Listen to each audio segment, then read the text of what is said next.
स्वागत है आपका हिंदी कार्टून कहानी की दुनिया में। हर तरह की कहानियाँ देखिए और आनंद लीजिए और मेरे चैनल को सब्सक्राइब, लाइक, शेयर और कमेंट जरूर करें।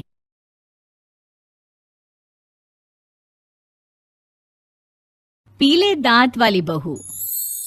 रंजना कभी ब्रश नहीं करती थी।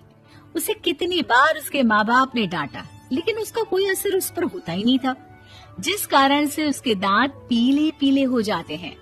शादी के बाद।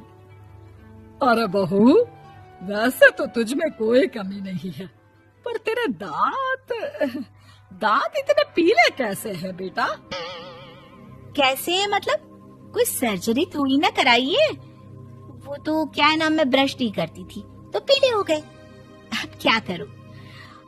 आप कहे तो लाल करवा लूं या फिर काले? यार ये क्या है, क्यों माँ से लड़ रही हो? लड़ रही हूँ?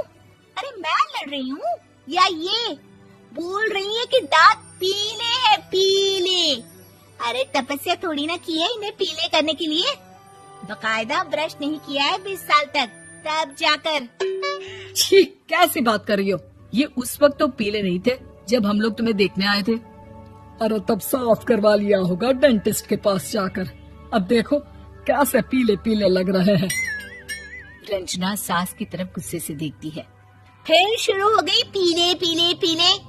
अरे पीले तो तब भी थे जब मेरे हाथ का रसगुल्ला उड़ा उड़ा कर खा रही थी और बोल रही थी, लड़की नहीं गुणों का खजाना दे रहे भाई साहब आप। खैर, अब वो लोग करते भी तो क्या करते।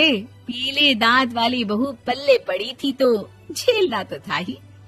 एक दिन कीर्तन में रंजना गाना गा रही थी।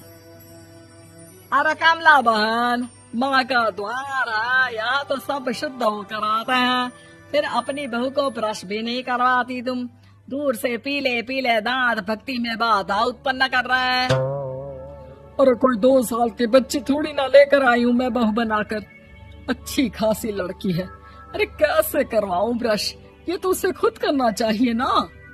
अब माँ बाप तो इसके जैसे तैसे निपटा दिए, ये नहीं सोचा कि सास कैसे संभालेगी। सास बहू को लेकर घर आ जाती है, लेकिन सोच लेती है कि अब इसे लेकर कहीं नहीं जाएगी। अगले रोज बहू कहती है, अरे क्या हो गया, मंदिर नहीं जाना क्या? कीर्तन का वक्त हो रहा है। मेरी मधुर वाणी से कान्हा जी जागते हैं और सोते हैं। आप तो जानती है ना उनकी भक्ति में कितना मन लगता है मेरा। वो क्या है ना, तबीयत ठीक नहीं लग रही है मेरी, आराम करूंगी मैं। तबीयत ठीक नहीं लग रही? अभी तो मिथुन के गाने पर नाच रही थी आप, और अब बोल रही है कि तबीयत ठीक नहीं लग रही। अरे भक्ति में मन लगा लो सासू माँ, ऊपर जाना है, क्या मुंह दिखाओगी आप? हाँ? सास को बहू की बात पर गुस्सा आ जाता है। मैं क्या मुंह दिखाऊंगी, इसकी चिंता तो ना कर, समझी? अपने मुंह की चिंता कर, जो ये पीले पीले दांत लेकर हर जगह पहुंच जाती है। पता है लोग कितना मजाक बनाते हैं। ना जी ना, मैं नहीं जाना कहीं तेरे साथ। तो ये बात है। कोई ना, मत जाओ, मैं अपने कमरे में ही बैठकर भक्ति कर लूंगी। ऊपर वाला दांत थोड़ी ना देखता है, मन देखता है, भावना देखता है। और अरे बस बस, तू सब कुछ दिखा, बस ये सफेद चमकदार दांत ना दिखाना किसी को, है? जा यहाँ से। बहू को सास की बात का कोई फर्क नहीं पड़ता। वो तो जैसी थी वैसी ही रह जाती है। सुबह नहाकर किचन में खाना बनाना, फिर खाना खाना, कीर्तन भजन करना और सो जाना। एक दिन, माँ जी मैं सहेली के घर जा रही हूँ, शाम को लेट आऊंगी। हाँ हाँ, तो जाना, मैंने कौन सा तेरी आरती करनी है घर पर बैठकर।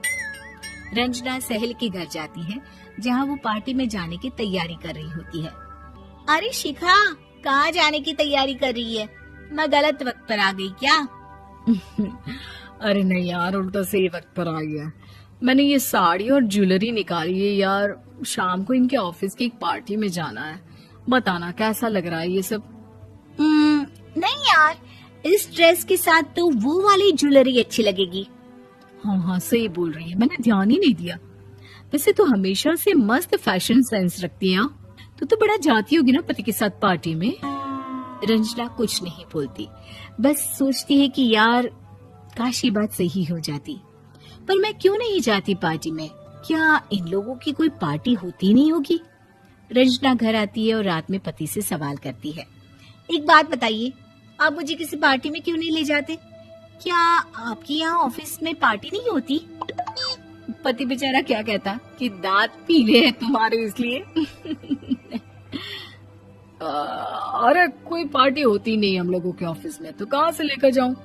और मार्केट, मॉल, कहीं वीकेंड घूमना, कहीं तो। अरे यार, सारे हफ्ते में एक छुट्टी मिलती है, तो सोचता हूँ कि आराम ही कर लूं। क्यों? रंजना मन मार के रह जाती है। पहले कभी सास के साथ मंदिर जाया करती थी, लेकिन वो भी सास ने ले जाना बंद कर दिया। घर बैठी बैठी रंजना बोर हो जाती है। तभी उसे आइडिया आता है और वो मायके जाने का सोचती है।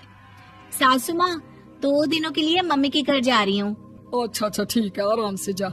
और हाँ, माँ से कुछ अच्छी आदत सीख कर आना कि कैसे शरीर के हर भाग की तरह दांतों की सफाई भी जरूरी होती है, समझी? शुरू हो गई ना आप?